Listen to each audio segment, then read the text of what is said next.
वसुदेवसुतं देवं तन्तचाणूरमर्दनं देवकी परमानन्दं कृष्णं वन्दे जगद्गुरु गुरुब्रह्मा गुरुविष्णु गुरुदेवो महेश्वर गुरु साक्षात् परं ब्रह्म तस्मै श्री गुरुदेव नमः।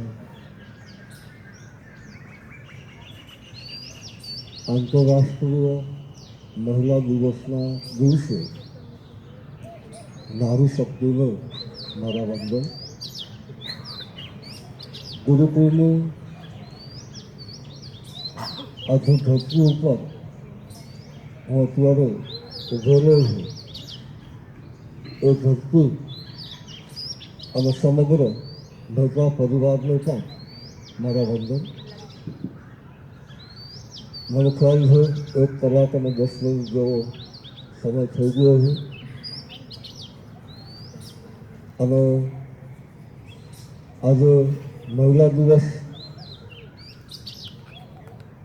અને સર મને ખૂબ જ આનંદ છે કારણ કે તમારી કોમર્સની દીકરી છે માંડાની પ્રીતિ એની એક જ દિવસની હાજરી માટે થઈ અને એ દીકરી સન્માનથી રહી જતી હતી.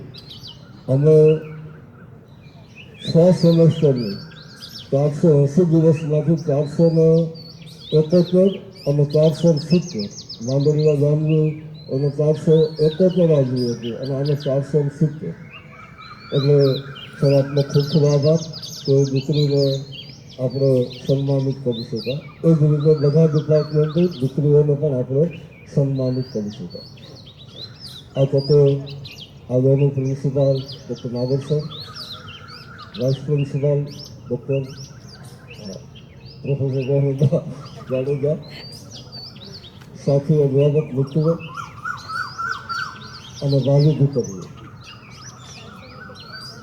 બધા અધ્યાપકો અને સંસ્થા વતી મને આજે બોલવાની તક આપવામાં આવી તે બદલ બધાનો હું આભારી. એક નયન સર વારંવાર કહ્યું છે કે કુંભાર એક માટલું બનાવે અને માટીનો ઉપયોગ કરે એને ઘાટ આપે અને પછી માટલા ઉપર ટકોરો મારે અને માટલું યોગ્ય બન્યું કે નહીં એ ટકોરાનો જ્યારે અવાજ આવે ત્યારે એને ખબર પડે છે કે ના એ માટલું યોગ્ય રીતે બનેલું.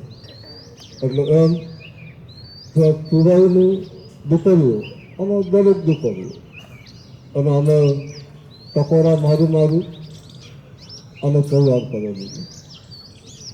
એટલે મેમને એક ગીત યાદ આવે છે, ચલતે ચલતે મેરે ગીત યાદ રખના કભી અલવિદા ના કહના કભી અલવિદા ના કહના. સર એવું પણ બોલે છે, મને ખ્યાલ છે નયનભાઈ કે એટલી દીકરીઓમાં અમે કદાચ તમને નામથી ન ઓળખતા હોય પણ જ્યારે પણ મળો ત્યારે એટલું કહેજો કેમ છે સર, એટલે અમને ખૂબ જ આનંદ થશે. તો સૌ દીકરીઓ આ મંચ ઉપરથી આજે તમે સંસ્થામાંથી એક વિદાય લઈ રહ્યા છો. વિદાયની આ ક્ષણે અમને આનંદ પણ થાય છે, ગૌરવ પણ થાય છે, દુઃખ પણ થાય છે કારણ કે તમારી લાગણીઓ અમારી સાથે જોડાયેલી છે. તમે અમારા દિલની સાથે જોડાયેલા છો. આનંદ એ વાતનો થાય કે તમે તમારું કારકિર્દીના મહત્વના 3 વર્ષ આ સંસ્થામાં પૂર્ણ કર્યા છે. તમે 3 વર્ષ દરમિયાન કોલેજનું નામ રોશન કર્યું છે. ગરવા પણ એ બાબતની છે કે તમે મોટા ભાગના કાર્યક્રમમાં ભાગ લીધેલા છે અને સંસ્થાનું નામ રોશન કરવાનું પણ કામ કરેલું. દુઃખ એ બાબતનું છે કે તમે હવે અમારી રોજની પ્રવૃત્તિનો ભાગ નહીં રહો. તમે અહીંથી જશો તો અમને ત્યાં કોઈ દીકરી સિવિલ સામે મળે, કોઈ દીકરી સામે ઝૂલે જોવા મળતી હોય, કોઈ દીકરી કેન્ટીન પાસે જોવા મળતી હોય, કોઈ દીકરી એવી હશે કે સર આવે અને દોડતી જતી જોવા મળતી હોય. એ દીકરી હવે અમને જોવા નહીં મળે, કારણ કે તમે અમારી હવે રોજબરોજની પ્રવૃત્તિઓ છે એનો ભાગ નહીં બને. કોલેજના 3 વર્ષનો સમયગાળો સોનેરી હોય. તમે નવા સપના જોતા શીખો, નવી દિશાઓ શોધો અને જીવન જીવવાની સાચી રીત સમજવા લાગો છો. આ 3 વર્ષ દરમિયાન દરેક અધ્યાપકોએ માત્ર તમને પુસ્તકનું જ્ઞાન નથી આપ્યું, પરંતુ જીવન જીવવાની કળા પણ શીખવી છે. તમે અમારી સાથે એક પરિવારના સભ્યોની જેમ જોડાયેલા છે. તમે માત્ર અભ્યાસ નથી કર્યો, પરંતુ એકબીજાની સાથે જીવનના બધા જ પાસાઓને શેર પણ કર્યા છે. વિદાયના દરેક ક્ષણ અમારા માટે જેટલું મહત્વપૂર્ણ છે એટલું જ તમારા માટે પણ મહત્વનું છે.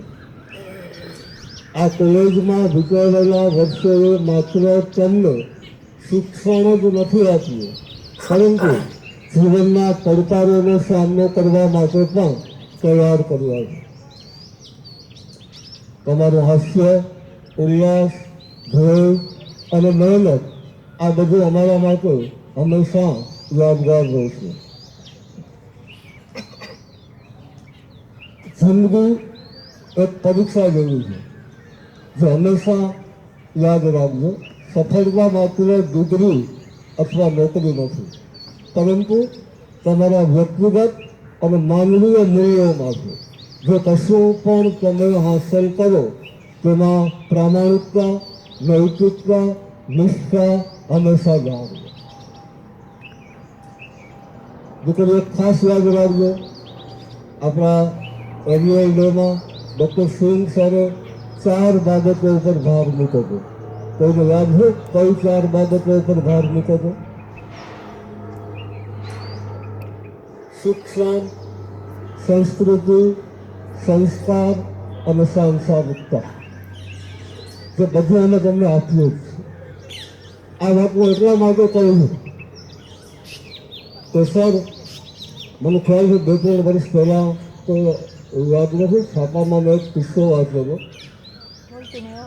ખાસ ધ્યાનપૂર્વક સાંભળ્યું કે અત્યારનું આપણું શિક્ષણ કઈ તરફ જઈ રહ્યું.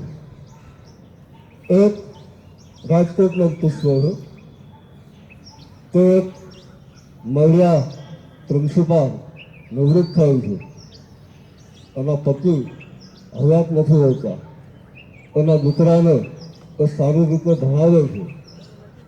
એના મેરેજ થાય છે અને એના ઘરેથી, એ દીકરાના ઘરેથી એક ડૉક્ટર હોય છે. કારણ કે જે વ્યક્તિના મમ્મી કોઈ પણ સ્કૂલના પ્રિન્સિપાલ હોય એટલે પરિવારને આપણે શિક્ષિત કહી શકીએ. ધીમે ધીમે સમય આગળ વધતો જાય છે. પ્રિન્સિપાલ નિવૃત્ત થાય છે.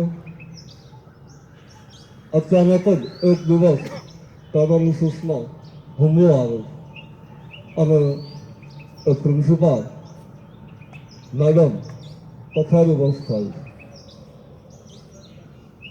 દીકરો અને દીકરાની વહુ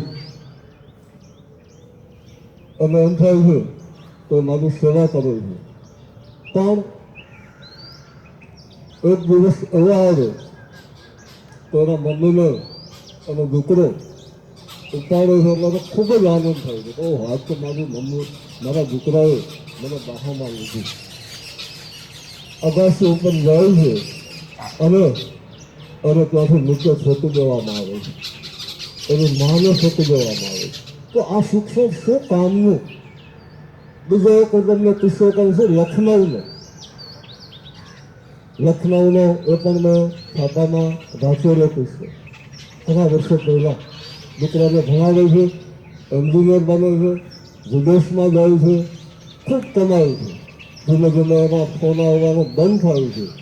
એના પપ્પા એકલા જ હોય છે અને એના ઘરની અંદર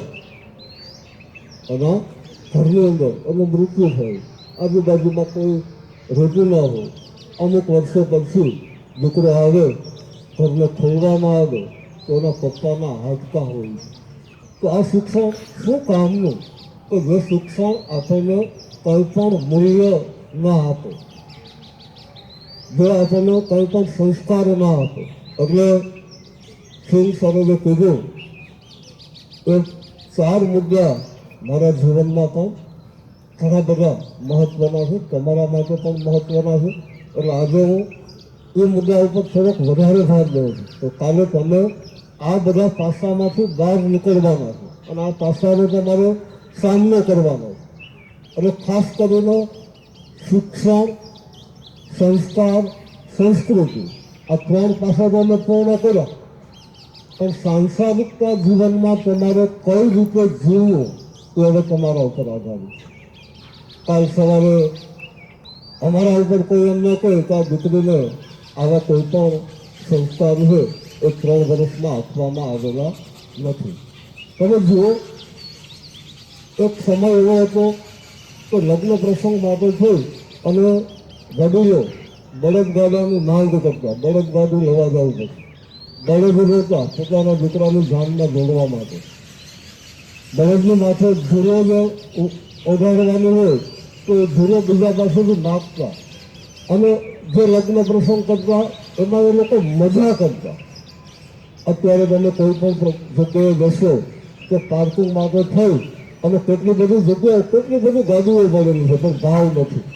માત્ર ત્યાં જાય છે, બધાનું કરી અને વ્યવહાર કરી અને સીધા નીકળી જાય છે. સામેનો પરિવાર છે એ ફોટોગ્રાફીમાં આવશે, આપણે ત્યાં ગયા કે નથી ગયા એની નોંધ માત્ર એની વધારનાની બુક ઉપરથી લેવામાં આવે છે. તો આ અત્યારના સમયમાં જે વડીલો હતા, અશિક્ષિત હતા, પણ એ લોકોની પાસે પણ સંસ્કારી નોલેજ હતું. નામજી બાપાનો એટલા માટે યાદ કર્યું છે કે વિદેશમાં રહીને પણ અહીંયા આવડી મોટી સંસ્થા સ્થાપી. તો આ બધું શિક્ષણ છે એ ક્યાં લઈ જશે?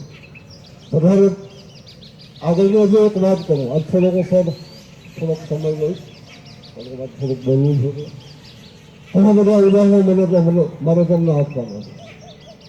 એક સાયકલ ઉપર તમે વખતે ઉદ્યોગનગર ઉપર જતો હોય અને 31 ફરી તારીખ આવવાની થાય, ફેક્ટરીમાં કામ કરતો સામાન્ય કામદાર અને પગાર થાય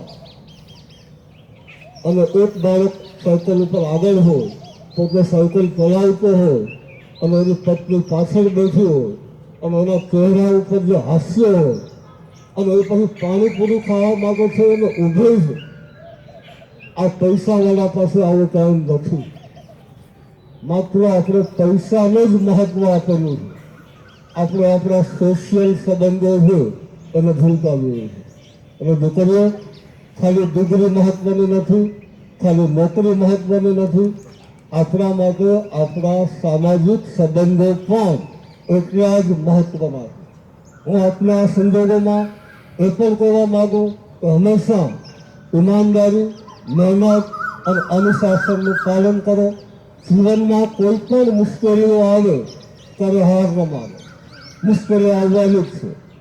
જ્યારે તમે સારો રસ્તે જવાના એટલે મુશ્કેલીઓ આવશે જ. સફળતા મળશે જો તમે તમારા લક્ષ્ય તરફ અડગ રહેશો. યાદ રાખો, અસફળતા માત્ર એક સીડી છે સફળતાની તરફ જવા માટે. તમે અહીંયા માત્ર શિક્ષા નથી મેળવી, પરંતુ જીવનના મૂલ્ય, નૈતિકતા, સમાજની સેવા આ બધા મુદ્દાઓ છે એ તમે અહીંયા શીખ્યા છો. તમે એક સારા નાગરિક તરીકે આગળ વધવા માટે તૈયાર છો અને તમારો આ સંકલ્પ હંમેશા તમારી સાથે રહેશે. હું મારા સાથી અધ્યાપક મિત્રો અને પ્રશાસનનો પણ આભારી છું કે જેમણે તમારી સાથે મળીને તમારા ભવિષ્યને ઉજળું બનાવવા માટે યોગદાન આપ્યું છે. અમારું ટીમવર્ક આ સફળતાનું મૂળ છે. તેમજ આ સર્વેના માતા પિતાને પણ ધન્યવાદ કહીશ કે જેમણે અમને તમારા જેવા હોનહાર વિદ્યાર્થીઓ આપ્યા અને અમારા ઉપર વિશ્વાસ રાખ્યો. તમારી આ નવી યાત્રાની શરૂઆતમાં હું કોલેજ પરિવાર વતી આપને શુભેચ્છા પાઠવું છું કે તમે જે ક્ષેત્રમાં આગળ વધો ત્યાં સફળતા મેળવો. પરંતુ યાદ રાખજો, આ કોલેજ તમારું બીજું કામ છે. જ્યારે પણ જરૂર પડે ત્યારે આ કોલેજના દરવાજા તમારા માટે હંમેશા ખુલ્લા જ છે. તમારા મૂળને ક્યારે ભૂલશો નહીં અને હંમેશા ગર્વથી કહેજો કે અમે આર્ય કન્યા ગુરુકુળ મહિલા કોલેજના વિદ્યાર્થી રહ્યા છીએ. આ વિદાય અંત નથી, એક નવી યાત્રાનો પ્રારંભ છે. અમને તમારા પર ગર્વ છે અને તમારા ઉજ્જવળ ભવિષ્યની પ્રાર્થના કરીએ છીએ. જ્યારે પણ તમે સફળતાની સીડી ચડો ત્યારે અમને જરૂર જણાવજો, જેથી અમે પણ તમારી ખુશીના ભાગીદાર બની શકીએ. આ વિદાયના અવસર પર હું આપ સૌને કોલેજ પરિવાર વતી શુભકામના આપી અને તમારા જીવનમાં સુખ શાંતિ ખુશીથી ભર્યું રહે અને તમે તમારા લક્ષ્યને મેળવો, તમારું નામ રોશન કરો, દેશનું નામ રોશન કરો, પરિવારનું નામ રોશન કરો, સમાજમાં આગળ વધો અને અંતે હું એટલું કહીશ कि जिंदगी एक शानदार सफर है. कोई मिलता है, कोई जुदा होता है. इस सफर का मजा वही लेता है जो अपनी मंजिल पर फिदा होता है. Thank you. मैंने बोलवानी तक आपको बधाई. परिवार बधाई आजादी से थैंक यू.